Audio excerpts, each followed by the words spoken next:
G'day everyone and welcome to the crossover, the Inside Fantasy Sports NBA show to kick off your week 22. Cheers, Matty. 22 weeks in the books, man. Oh, I tell you what, there was a bit longer. We put a lot of preseason work in.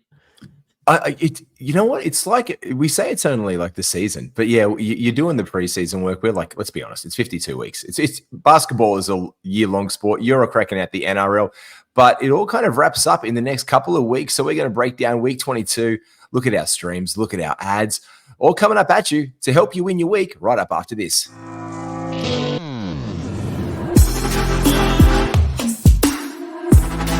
Welcome to the ultimate super coach and fantasy sports show.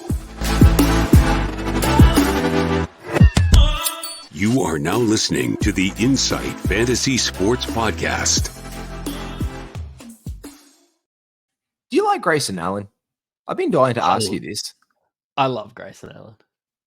Because you were the first guy I know from the beginning of this season that said Grayson Allen is better than Eric Gordon in this Suns roster, and he's going to have a flyer of a year. You were the first person that I know of that called that out. What are the big takes? What other hits have you had this year? Let's put the reflection glasses on. Dennis Schroeder, D'Angelo Russell.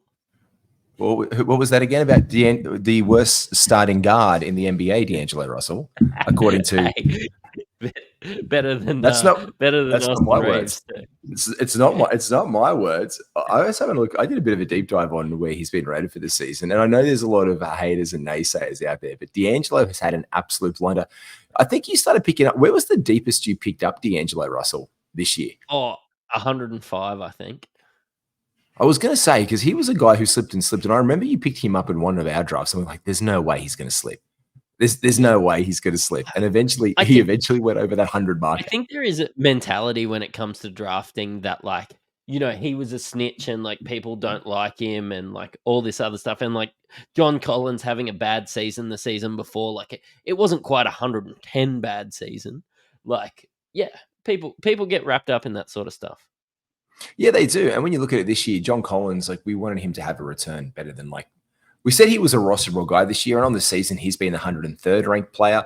And looking back down at, I had D'Angelo Russell up here just to alleviate any concerns of anyone. He is a top 40 NBA fantasy player this season, currently sitting at number 38. You're my boy, Blue. You're my boy, D'Lo. And talking about these guys, look, let's do the thing where we break down the bit of a week ahead.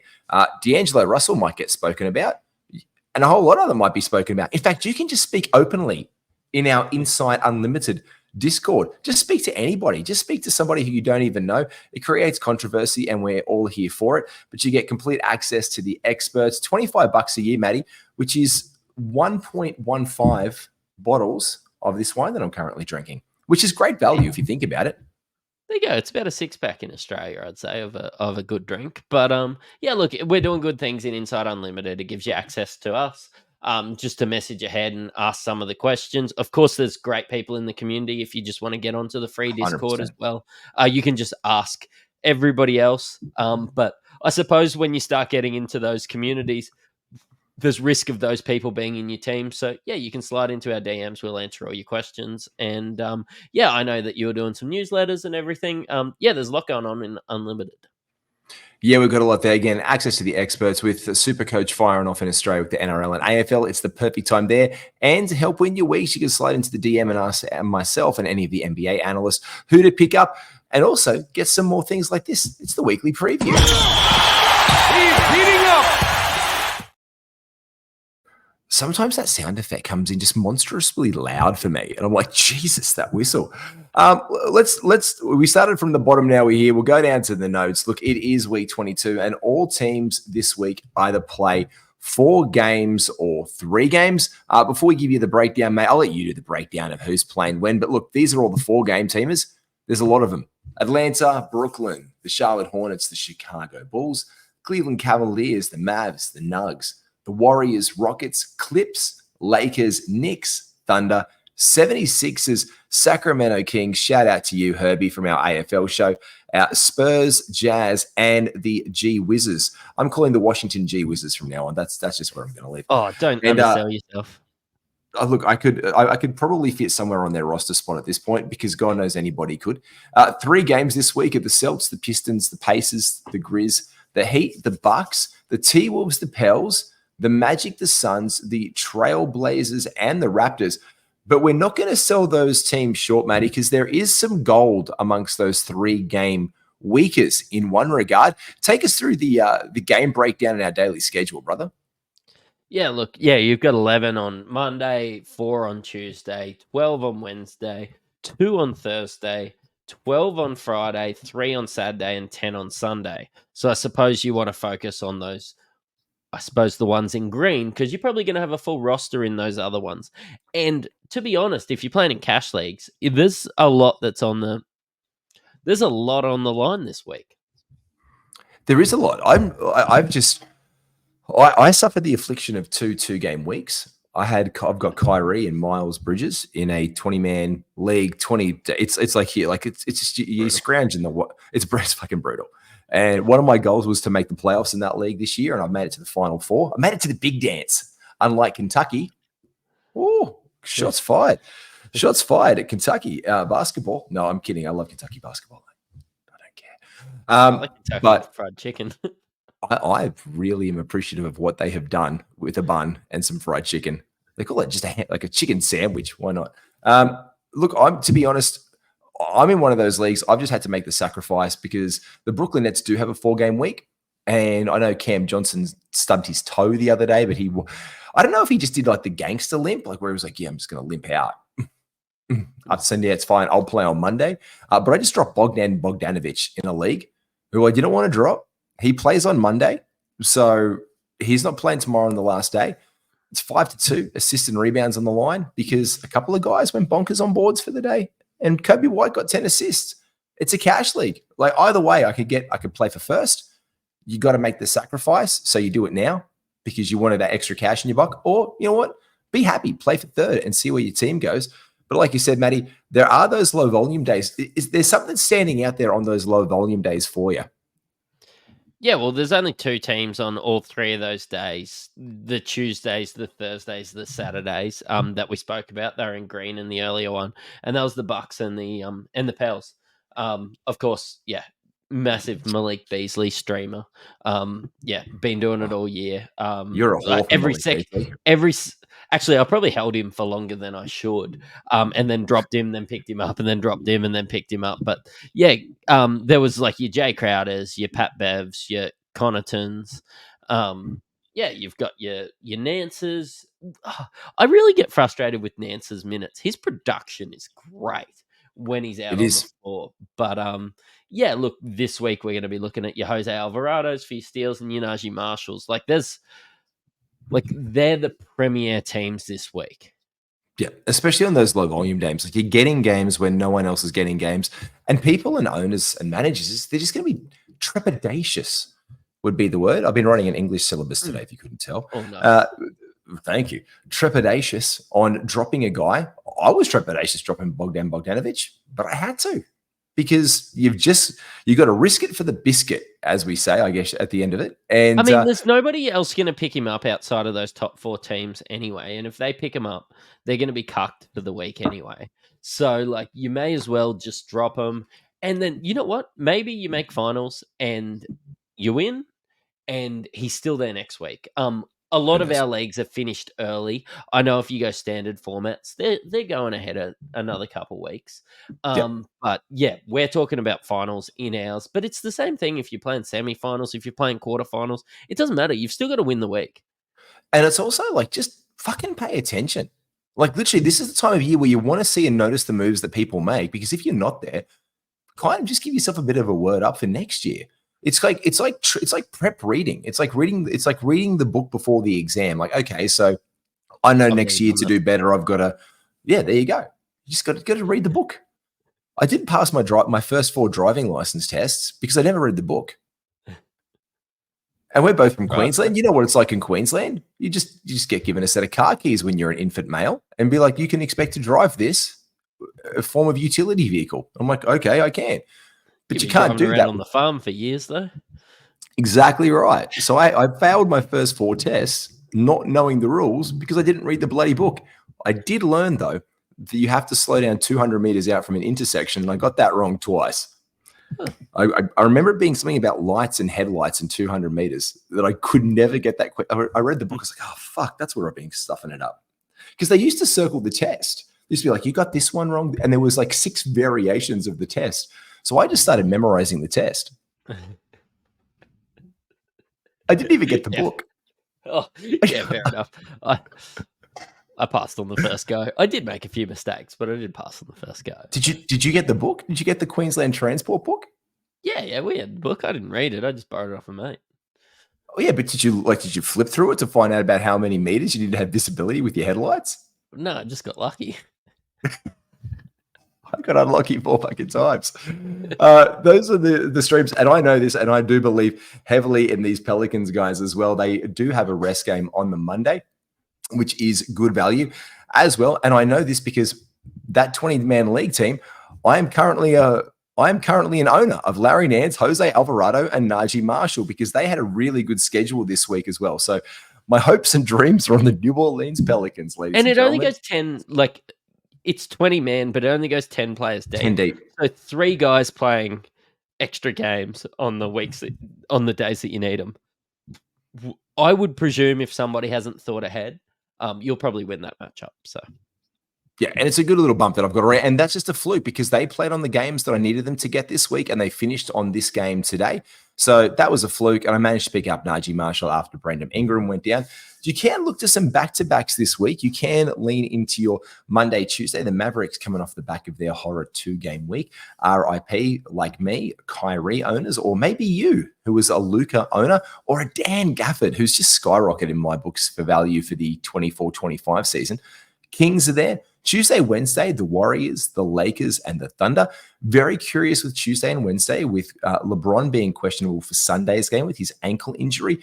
Rui is going to obviously get some more burn there, and Cam Reddish and that Spencer Dinwiddie bloke who used to play on every other team in the NBA.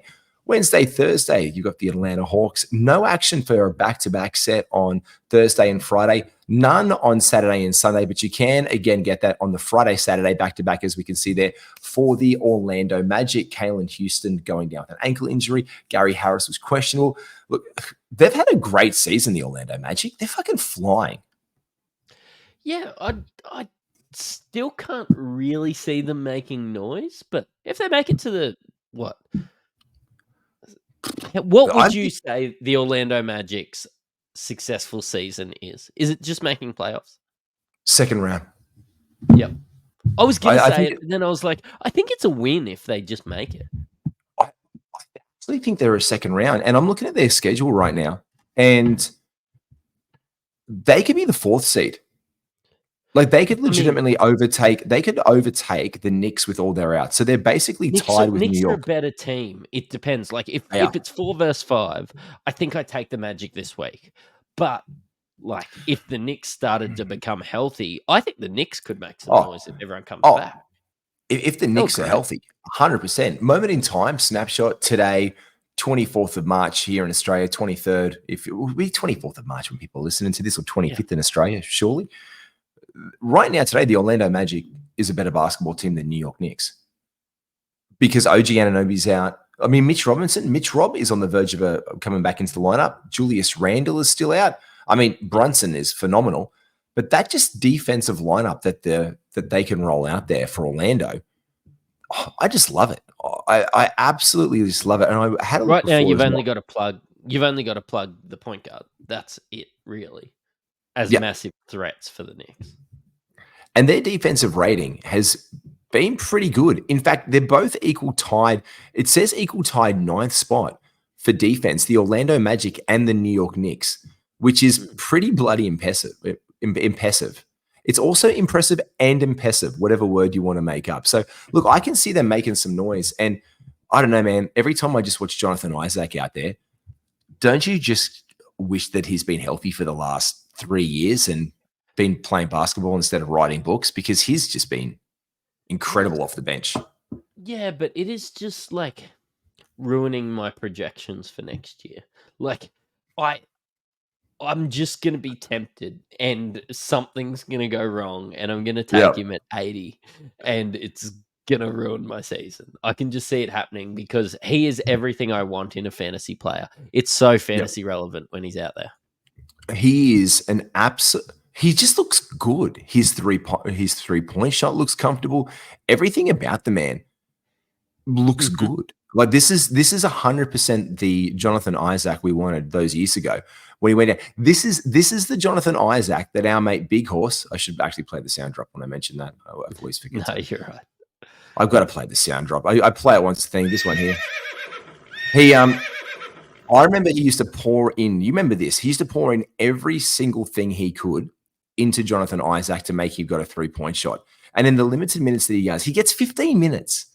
And he's the 140th best player in 15 minutes. It's ridiculous. The man gets 24 minutes a night. He's top 50. Top 50. Easy. Top 50, top 60. Like, he's just ridiculous. And the efficiencies that he has and his shot looks great. But again, I guess that's a really nice segue into injuries because big injury updates for the week ahead. Jonathan Isaac, mind you, is not, but he's been much maligned by them over the time. But who could malign your week this week? We'll find out up after this.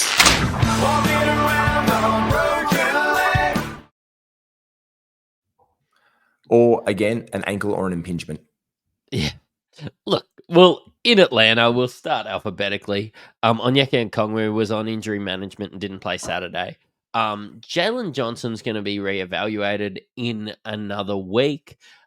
Which takes him out of this week for consideration. In Boston, Jaylen Brown and Kristaps have been rested Saturdays, while Drew's shoulder injury has forced him to miss the last 4 games. Every time that Kristaps is out, I start to look at Xavier Tillman or some blokes like that. But Brooklyn, as we know, Simmons is out for the season, and that is similar vibes to Charlotte with LaMelo being out, as well as Mark Williams. You know, you start to look at a Trey Man and blokes like that. And it is full go in Chicago as Kobe White has returned this week, and he looked electric when he come back with those 10 assists. And in Cleveland, Evan Mobley questionable in Sunday's game as he returns from a sprained ankle, while Strus and Mitchell are still out.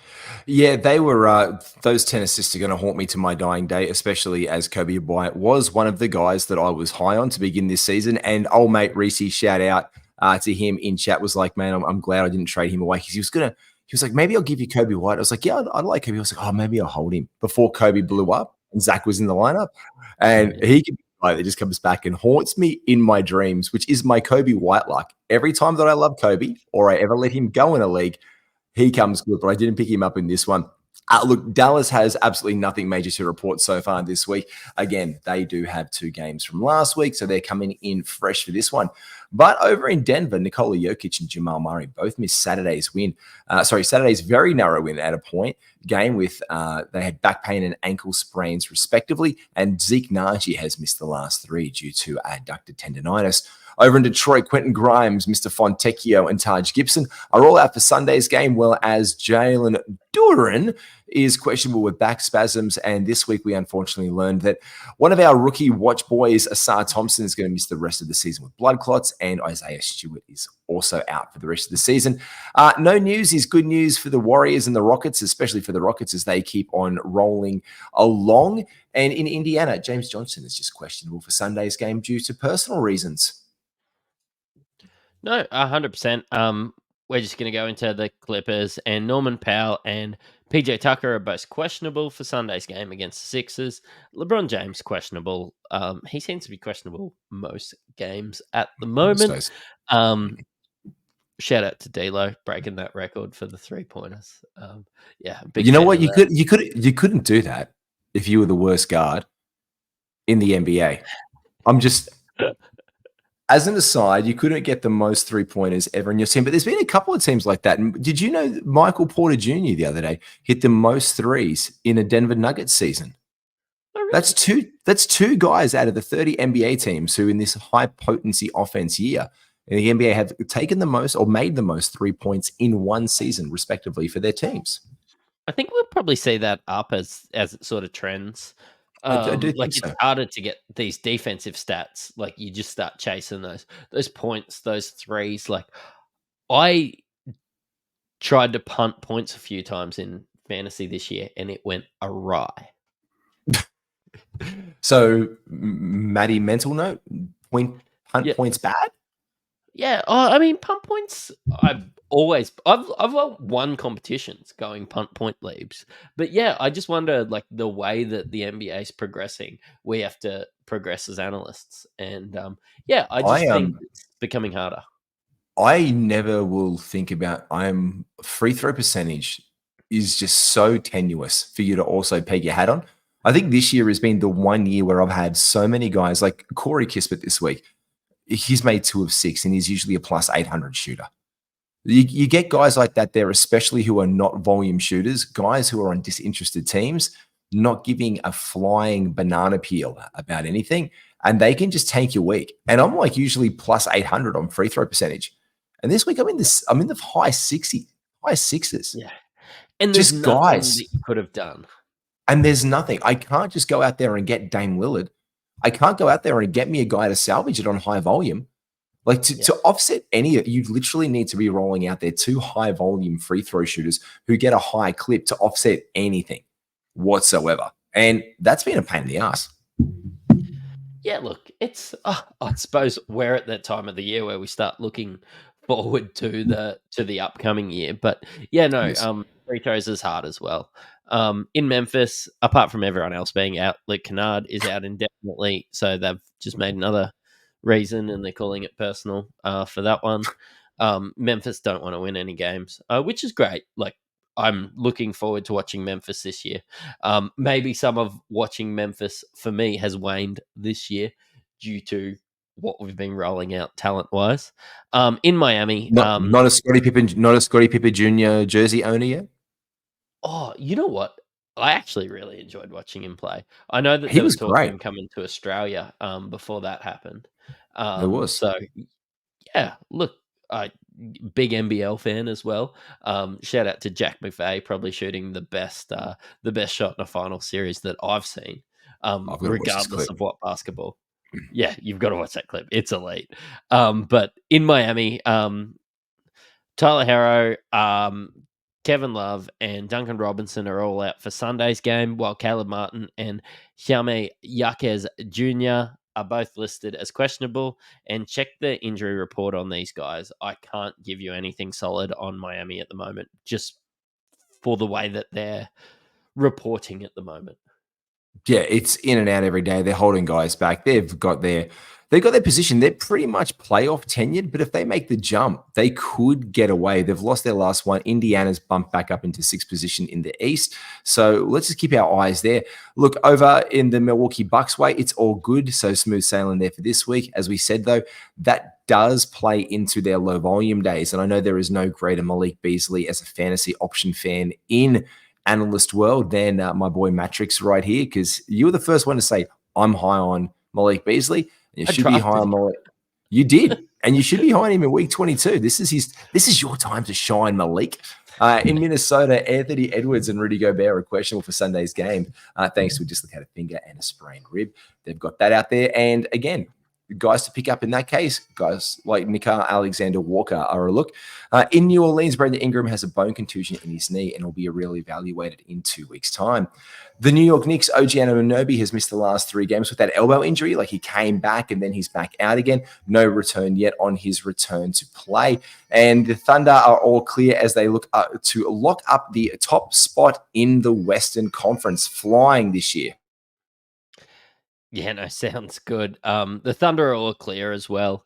But Orlando, Caleb Houston left Saturday's game with ankle soreness, while Gary Harris missed that game with plantar fascia strain.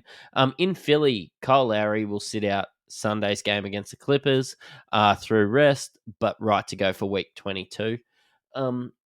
Mate, have you been looking at Mo Bamba at all? I know that he. I looked at Mo Mo Bamba in the corner in the spot the other day, and I'm not going to lie, he's getting a bit of a roll. And Nick Nurse just seems to let him go nuts over Paul Reed merrily.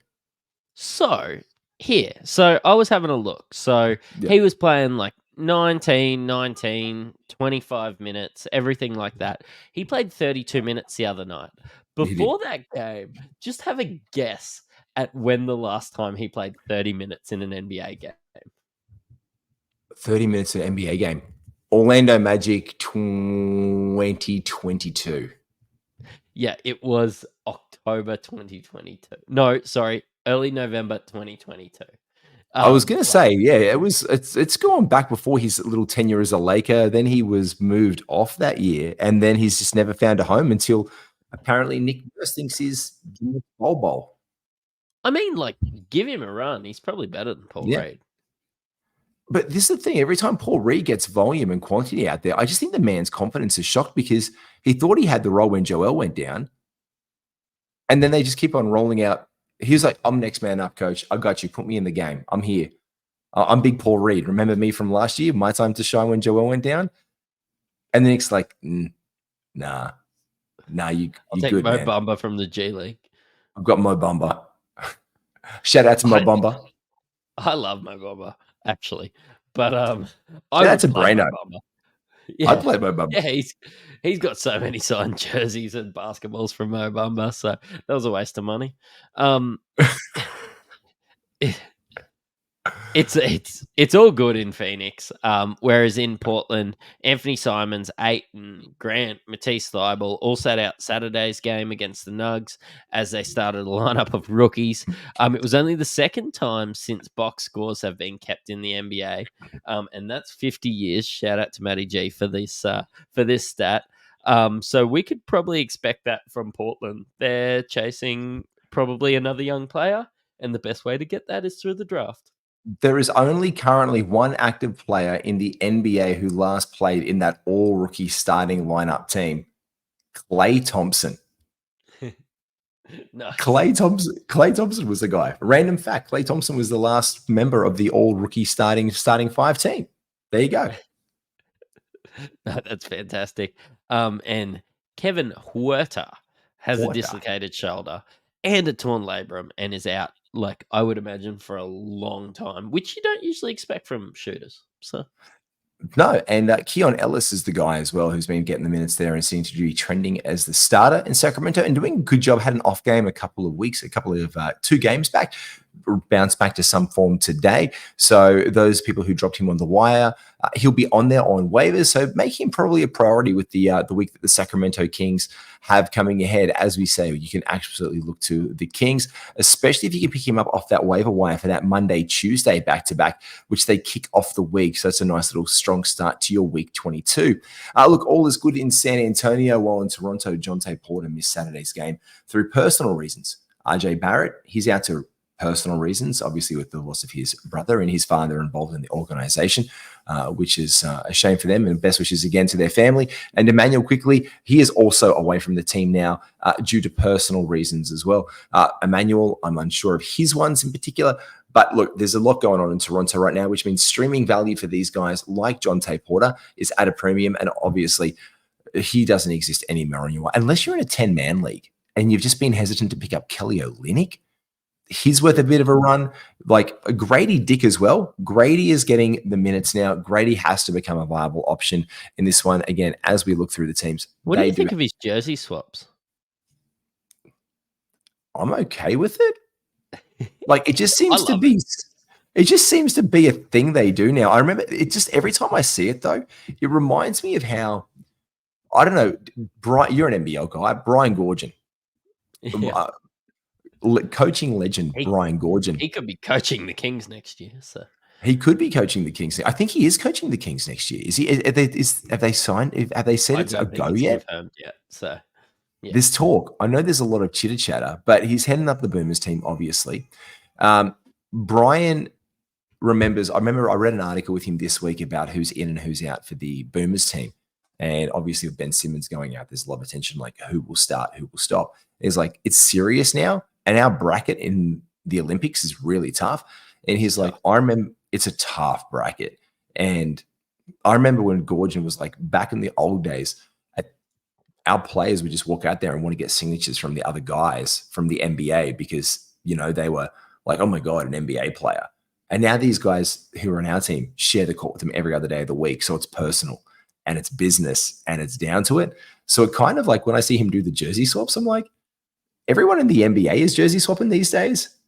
But I think from our mentality as an Australian, it's like, no. We don't do that. We're here to win. We're here to play.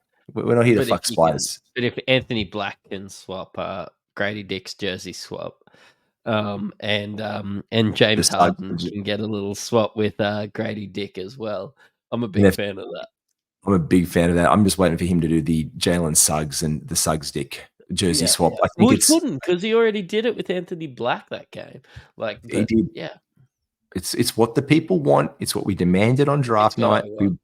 It's what we want. We need to get it at some point in time. Over down to Utah, Larry Markkinen rested on Saturday against the Rockets due to his injury management after his return. I think it was 7 on 8 game absence. He'll be back in the lineup this week, while Jordan Clarkson still has a niggling groin, maybe because he's niggling his groin too much in his recovery process. Who knows what the man's proclivities are? Whereas Yomir Yurtseven also missed Saturday's game with an ankle impingement.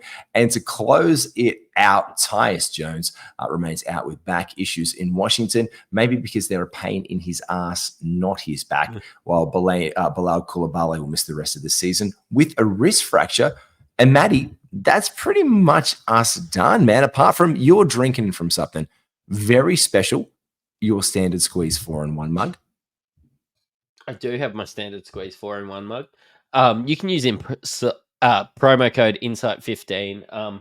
I know that I've got all the products in behind me. You can use that for camping. I know that we're big on that in Australia, but they can help you pour the perfect nip.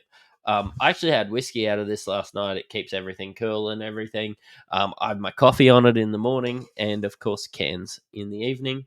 But yeah, look, it's fantastic. It keeps things cool for hours, actually, and keeps things warm. I drive an hour to work, and yeah, my coffee is good after about 50 minutes as well.